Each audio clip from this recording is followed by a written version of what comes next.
gained an enormous amount from his teaching and his encouragement and his inspiration. And in particular, when I finished my degree at Stanford and was heading east, Peter suggested some problems that I might talk about with Bombieri. And that led to some ideas that has really had an enormous impact on most of what I've done subsequently, and in particular on what I'm going to talk about today, although most of the talk will concentrate on other aspects.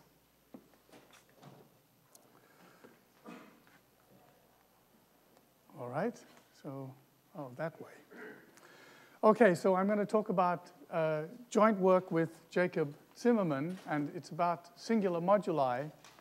So these are the special values of the J function. So concretely, these are values of the J function, J of tau, where tau is in the upper half plane and is a quadratic irrationality. And by an old result of Schneider, these are the only points where tau and J of tau are both algebraic. And these J of tau are the J invariants of elliptic curves with complex multiplication, and they're algebraic integers, and they have a very rich arithmetic. So there are some particular examples.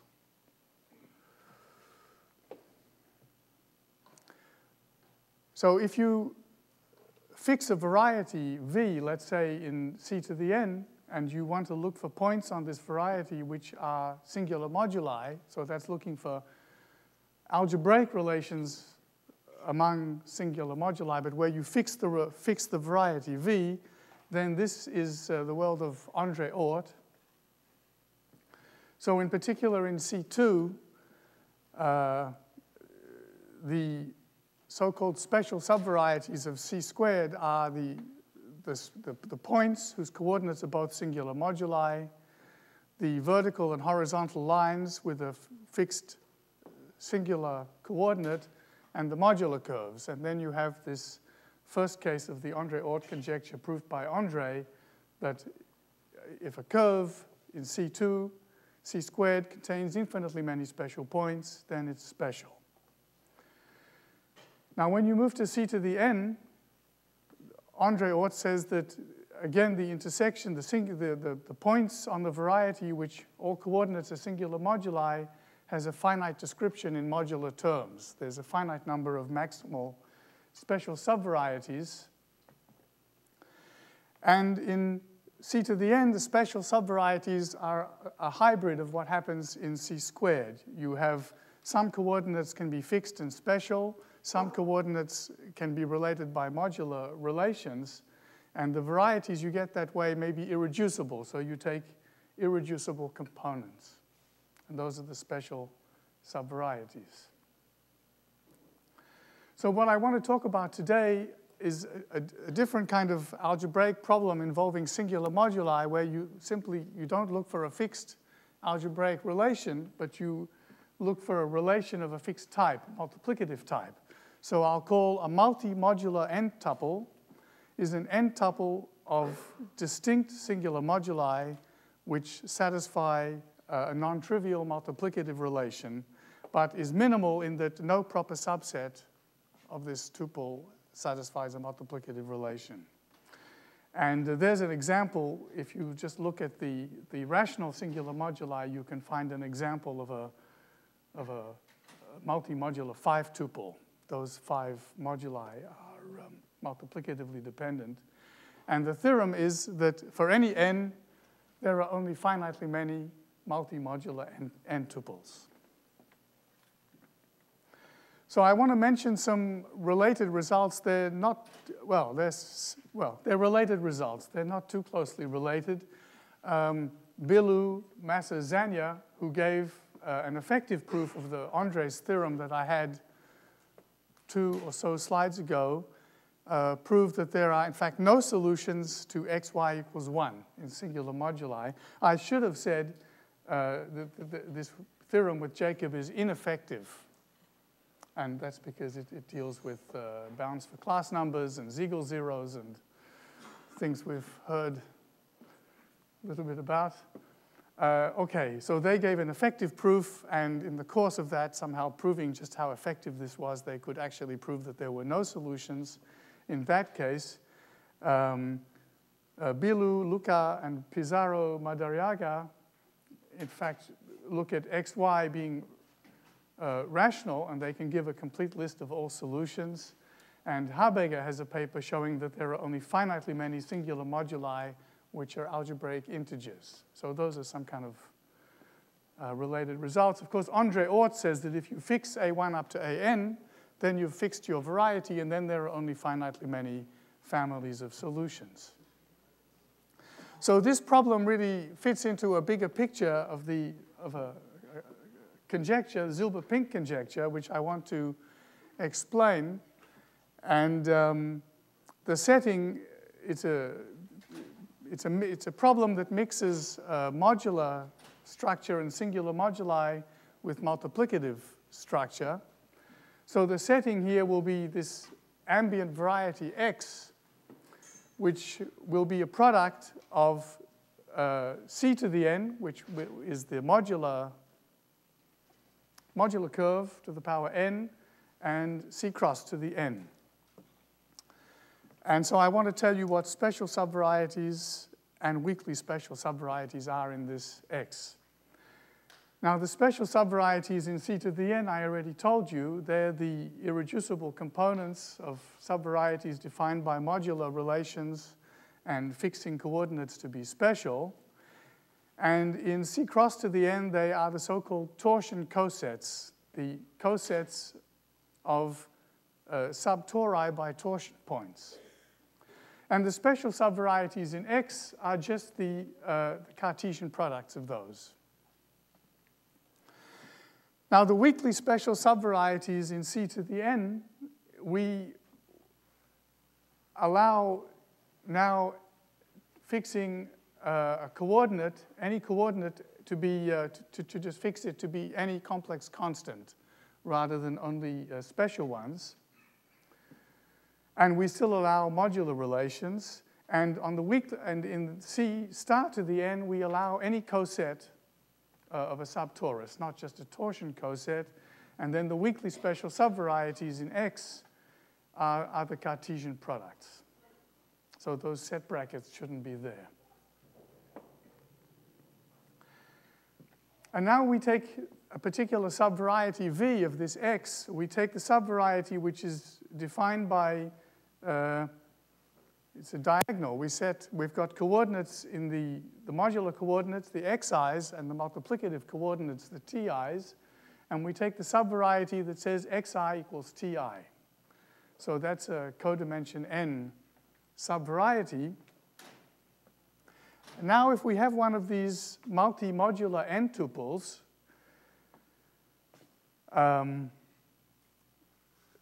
then if you take the point PP, that's in V, and it lies in a special subvariety. So on the modular side, P itself is a special point, so that's a special subvariety.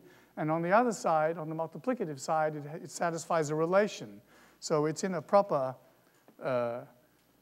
multiplicative special subvariety. And so this point PP lies in a special subvariety of codimension n plus 1, even though it's a point on a variety of dimension n. And typically, the dimension n variety V and the codimension n plus 1 special subvariety wouldn't intersect. That would be typical. So this point is atypical. And the Zilber-Pink conjecture is wants to govern. I mean, it's a conjecture which predicts what happens with atypical intersections of varieties with special subvarieties. So this idea has somehow 3 independent sources in work of Zilber, Bombieri, Massazania, and Pink. So typically, if you have subvarieties V and W in X, then a component of their intersection will have an equality in that display. And if the dimension happens to be bigger, then that is atypical, an atypical intersection. And the Zilber-Pink conjecture says that in any variety X of mixed Shimura type and a subvariety V, that there are only finitely many reasons for atypical intersections. So more specifically, it says that there's a finite subset of proper special subvarieties such that any atypical intersection of a variety, excuse me, with a special subvariety is somehow contained in an atypical intersection of your variety with one of the ones from that finite set. And another way of putting this is that V has only finitely many maximal atypical components. So any atypical component is contained in one of those. This is a very powerful and far-reaching conjecture, and it implies Andrè-Oort and Model-Lang and very much more, and is very much an open conjecture, even in the purely multiplicative setting, where what's known is somehow better than what's known in the modular settings. All right. So the Zilber-Pink, so these multi-modular n-tuples are atypical, and so they fall into this Zilber-Pink setting. And the Zilber-Pink would imply that there are only finitely many isolated multi-modular n-tuples. In other words, things that lie outside some higher dimensional atypical intersections. However, it turns out that, in fact, a multi-modular n-top tuple cannot lie in a positive dimensional atypical subvariety of V. And the reason is this, so suppose what this means is that we've got a point P, which, if you like, lies in, so we're going to collapse this subvariety V and consider everything happening in C star to the n. And so we have a point, well, so that Cartesian product should be an intersection. So this point lies in M intersect T, and by the minimality, T is codimension 1. There's only one multiplicative relation. But on the other hand, M intersects V. Maybe actually this P should be P comma P. I like that way better. P comma P lies in M cross T, and there's only one T. T is defined by one equation. But then M intersect V, the projection of V on the modular side is just everything. So that has the full dimension. So if this is going to be atypical, this can only happen if M is contained in T when you consider them both inside C star to the n. That's the only way to be atypical. And so the fact that this can't happen is proved by the following theorem, that if you take some G matrices, G1 up to Gn, some Gi in GL2Q plus, then the functions J of Giz, if they're distinct, then these functions are multiplicatively independent modulo constants. There's no multiplicative J, Giz to the power AI, which are integers not all 0, can never be a constant. Okay. But I don't want to go into the proof of that too much, but that shows somehow that these things can't lie in larger dimensional atypical sets, and we're just going to be looking for isolated multi-modular n-tuples.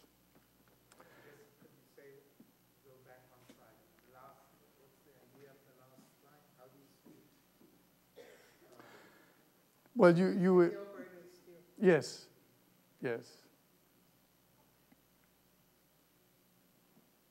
For different P's, so you can, yeah.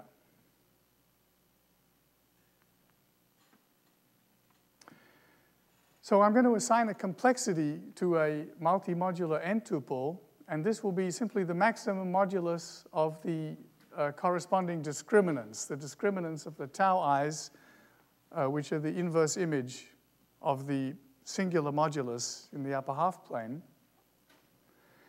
And the complex multiplication tells us that the singular moduli have quite a large degree given by the class number. So there's the ineffective Brouwer-Siegel estimate for the size of the class number. And so this point P has many conjugates. Also, these class numbers are not very large. That upper estimate is effective. And also the Weyhe height, the singular moduli have a quite small Weyhe height. This is logarithmic Weyhe height in terms of the discriminant.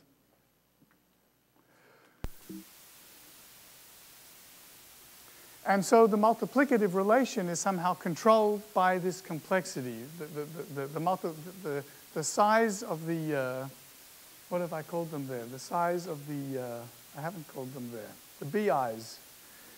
If you've got, so the alpha i's here will be the singular moduli, and we want to control the size of this multiplicative relation. How big are the BI's? And by a result, well, it appears in this paper of Lower and Massa, but they attribute it to you, that you can bound the size of a multiplicative relation in terms of the Weyhe heights and the degrees of the fields and so on. The degree of the field here is bounded above by that complexity, and all the heights are bounded by the epsilon power. So altogether, the AI's, which should say BI's, I've just changed the size of those AI's is bounded by some fixed power, and depending only on n of this complexity measure of the tuple.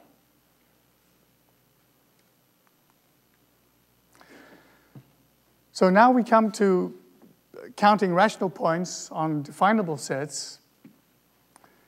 So this X is uniformized by the n-fold product of the upper half plane and the complex plane, where you, with the J function operating on the first n coordinates and then the exponential function on the next n coordinates. And they have the standard fundamental domains. So for the J function, we saw this in the last talk. And if you take the pre-image of V and intersect it with the fundamental domain, then this is a so-called definable set in an O-minimal structure. So those are nicely behaved classes of real sets that we can say something about the rational points on them. And so is this set that I've called Y, where I've taken this set Z and I add some more real coordinates that parameterize linear relations on the exponential side. That's where the multiplicative relation will lead to rational points in the T's. In this quadratic rational, the D, we're going over all quadratic fields at once? Yes. Yes. So this set Y is a definable set, and so is its image Y prime, where we forget about the U variables, because there'll be no rationality. You see, when you have one of these multi-modular tuples, when you pull it back up here to Z, the Z coordinates here will be quadratic. So that's a kind of rationality property that we can control. And the T here, we're going to get rational points here because of the multiplicative relation. But the logarithms of those points are not going to have any decent rationality properties, so we project them away. And then we get this set Y prime. This is a definable set. And every multi-modular n tuple gets you a point, leads to what you might call a quadratic rational point on this Y prime. The Z coordinates are all quadratic irrationalities, and the T coordinates are rational.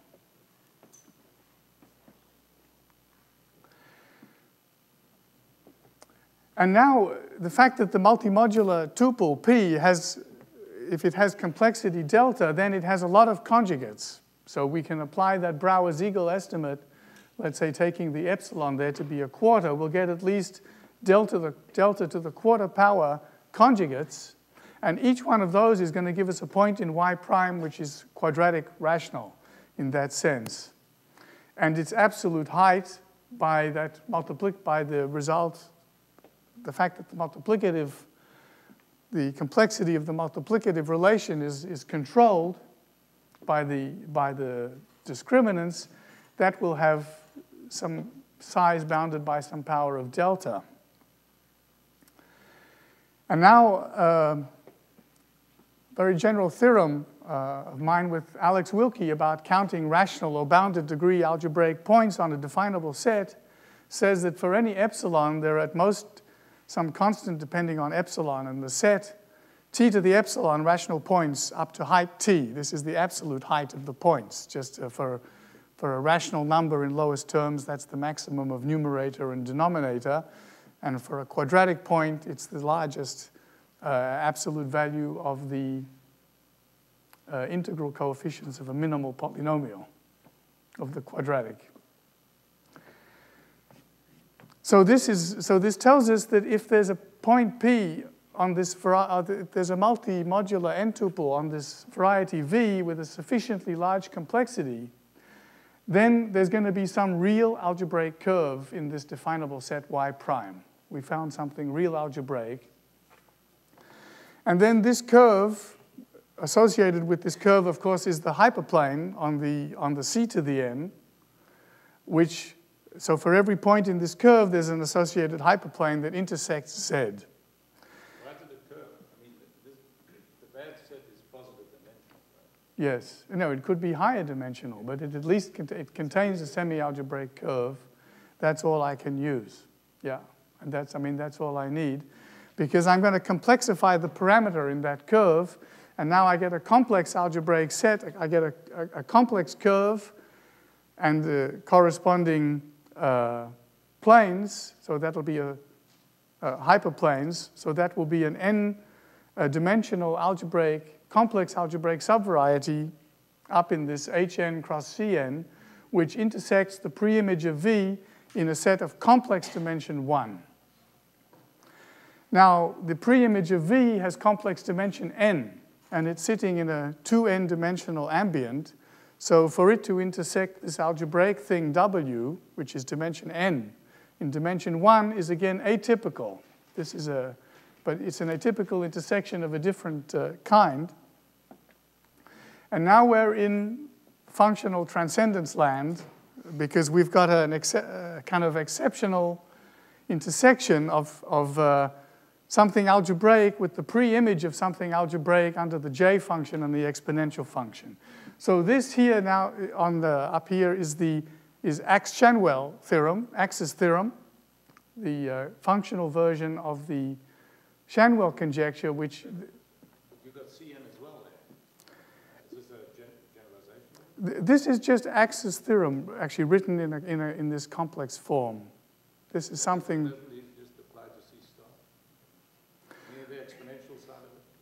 Yeah, no, so here we're taking just the graph. So here gamma is the full graph of exponentiation. This is Axe's theorem.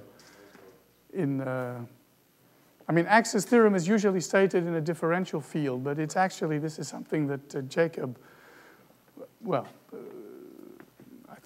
realized it's completely equivalent to this complex formulation. So here gamma is simply the graph of the n-fold Cartesian product of exponentiation. And this V is not the previous V. This V is an arbitrary algebraic variety in there.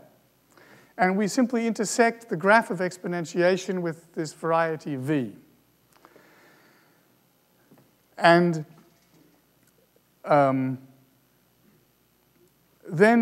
the theorem says that if you take a component of that intersection, then the dimension of that is always typical, unless that last line happens. So the dimension is always the dimension of gamma plus the dimension of V minus 2n, which is dim V minus n, unless this projection of A on the, it doesn't matter where you project it, actually. It's contained in somewhere in a proper weakly spatial subvariety. But in Cn, this says that there's a rational linear relation that holds on A.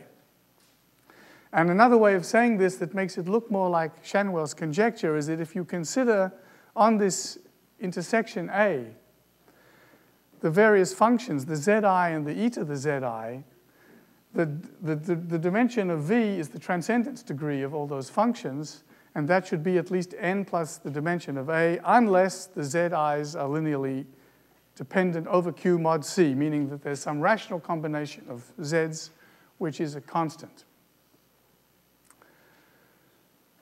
All right, and so if you really want to go to the differential formulation, the dimension of A is actually the number of independent derivations on this differential field. So this is Axe's theorem. And for the kind of application here, it's actually a weaker version that one is interested in, a so-called two-sorted version where you separate the Cn and the C star to the n. So now we consider a W in C to the n and a V in C cross to the n and an A in their intersection. And then if you apply the previous theorem with this V being V Cartesian product W, or actually I should say W Cartesian product V, then you get this equation, that the dimension of A is, the intersection is always typical in a dimensional sense, unless A is contained in a proper weakly special subvariety. And another way of saying that, because you can then reapply Axe's theorem inside the weakly special, and you can keep going like that until you find a weakly special subvariety in which that intersection is not atypical anymore. So another way of saying this is what I've written there, that you can eventually find a weakly special subvariety U prime, which contains A, and the intersection is no longer atypical. In other words, the defect, the difference between X prime, and which is the image of this U prime will be your smaller ambient X prime, and W prime is now well, that'll be the intersection of W with U prime. This intersection is now no more atypical because it's of the same codimension as V prime is in its ambient. Anyway, I think so now what the rest of this analysis really depends on is an analog of this Ax-Schanuel for the modular function, which again is a recent joint work with Jacob Tsimerman. It's exactly the same, well, in this version it's exactly the same theorem, but for the modular function. And there's even a version involving the derivatives for J and J prime and J double prime. These should all be independent. J satisfies a differential equation of order 3. For exponential function, this is just order 1. So this is an analog of Axe's theorem. And it has a number of ingredients which include some complex geometry, basically to show that this component goes through very many fundamental domains. And then there's, again, some point counting in O-minimal structures where you count those fundamental domains as rational points on a certain definable set. And then there are some other ingredients, some monodromy and some also, well, complex geometry in an O-minimal setting. So there are some powerful results of Peter Sarnak and Starchenko, things like Chow's theorem, but with slightly different hypotheses of definability in these O-minimal structures. Now from this, so now we've got Axe's theorem, and we've Ax-Schanuel for the exponential and for the J function. And for this, we can deduce a two-sorted version for this mixed thing, the mixed modular multiplicative situation. And it has the same implication that if you have an atypical intersection of W, and this should say not J but pi, which is the J and the exp together, then you must have a larger atypical intersection with a weakly special. And so now we can somehow conclude this proof. So if we have a multi-modular n-tuple, which has a very high complexity, then this leads to too many points on this definable set Y prime coming from all the conjugates, and we get this algebraic W, which intersects, and this shouldn't be J inverse V, it should be pi inverse V, the mixed function of the J and the exp. So we get this atypical intersection of W with this inverse image of V, And via Ax-Schanuel, this leads to a positive dimensional weakly special subvariety, which intersects atypically, and which contains some of the original intersections. But then this weakly special must, in fact, be a special subvariety. But we know that that can't happen because multi-modular n-tuples can't lie in positive dimensional special subvarieties. And so this is a contradiction. And it says that the complexity must be bounded, and then you get the finiteness.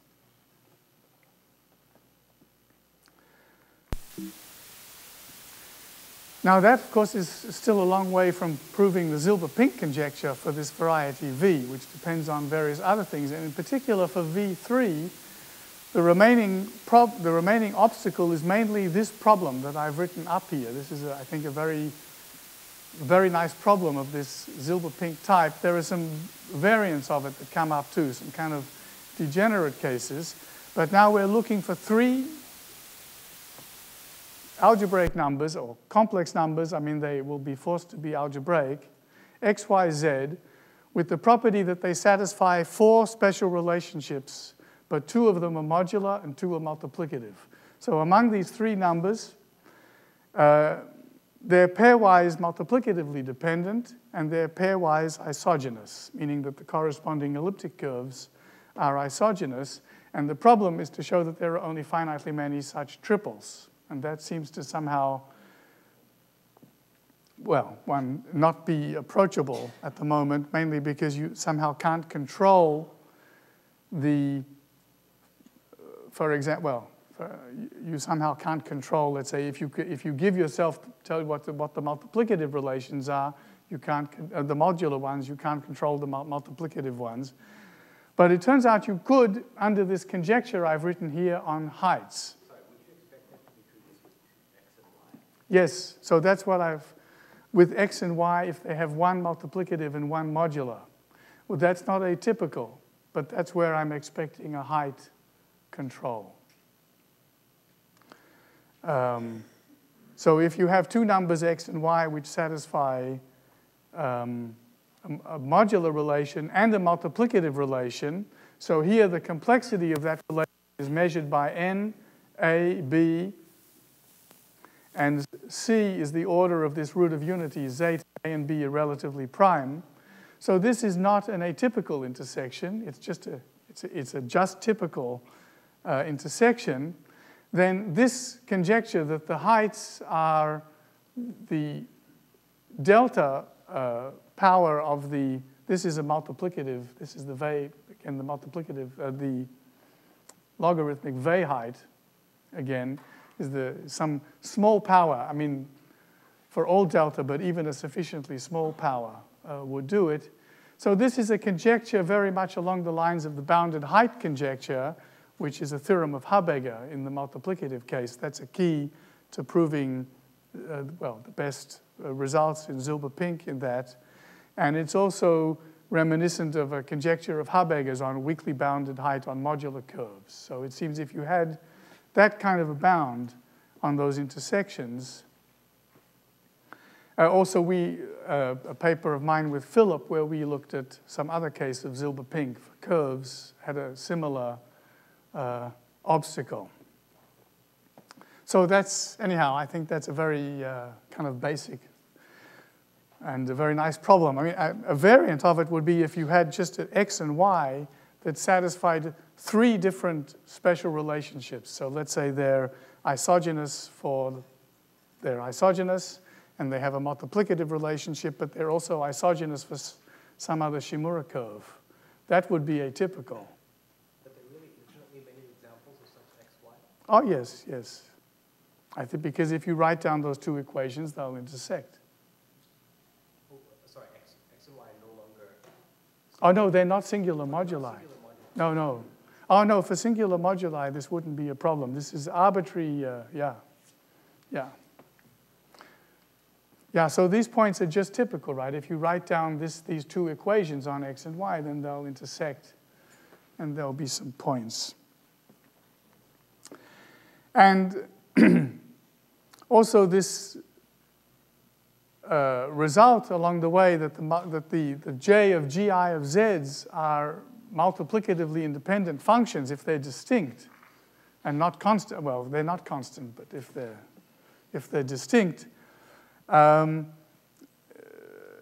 leads one to perhaps make a more general conjecture that in fact modular and multiplicative weakly specials really don't interact except for where they overlap, which is where xi equals xj is special in both senses and or where some coordinate is constant. So you can make that look like a kind of Ax-Schanuel type statement about these intersections.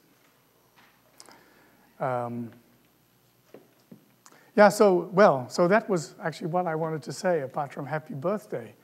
So thank you very much. I seem to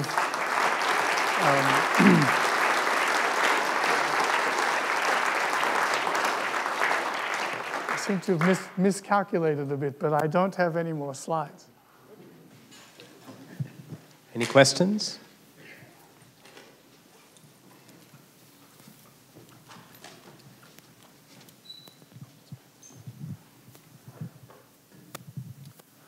So Gross and Zegier have a paper in which they get some precise information about the factorization of these singular moduli. And one can imagine at least proving weaker versions of your theorem using that. On the other hand, they also have theorems about the factorization of differences of J invariants. Yes. So could you plausibly prove a theorem of your kind, whereas instead of products of J invariants, you have products of differences as well? One could, of course, yes. And the Zilber-Pink would make predictions for certain, you could code that all up, certain subvarieties of these, some ambient like that. And so you think the method would work just as well in that case? Yeah, and would probably run into similar kinds of problems. It would probably work to some extent, or it might work to some extent. Other questions?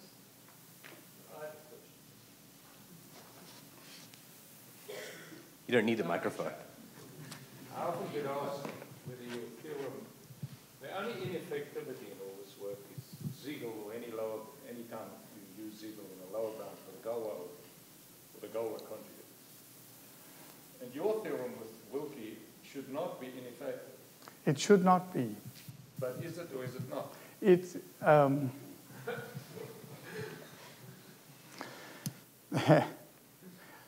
In general, it's ineffective. Why? Because to make the argument effective, you would need to have effective O minimality. So you would need to control at each step in this process of dealing with this set how many components you created. That's really ineffective. In general, it's ineffective. It's known for the O minimal structure. So given that, our proof should then really be effective. But that's in general known. So it's known for the structure Rx.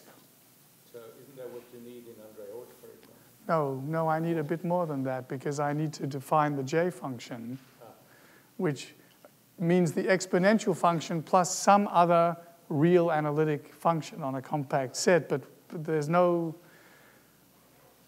well, and one would imagine that that should be a perfectly reasonable function, but yeah. So that upper bound. It's good to differentiate ineffectivities in this world. Yes. And Ziegel will be removed once Riemann is proved. And yeah, the other one one would think could be removed sooner. On the other hand, Folkings or Tour Ziegel type arguments, those are seriously ineffective. Yes. Yes, it's not ineffective in that sense, but So Riemann's not serious. It's a temporary holdup. it's a temporary holdup, but it's, on the other hand, the effective O minimality results for Rx are actually pretty dreadful. I mean, they're sort of, you're in primitive recursive world, sort of. They're not nice functions.